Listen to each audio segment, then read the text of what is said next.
हनुमान् श्रीपदो वायुपुत्रो रुद्रो नघोजरः अमृत्यवीरवीरश्च ग्रामवासो जनाश्रयः धनदो निर्गुणः शूरो वीरो निधिपतिर्मुनिः पिङ्गाक्षो वरदो वाग्मी सीताशोकविनाशकः शिवः शर्वत्परो व्यक्तो व्यक्तो धराधरः पिङ्गकेशः पिङ्गरोमा श्रुतिगम्यः सनातनः अनादिर्भगवान् देवो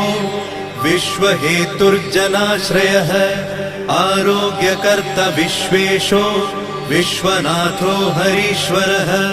भर्गो रामो रामभक्तः कल्याणप्रकृतिस्थिरः विश्वम्भरो विश्वमूर्तिर्विश्वरूपो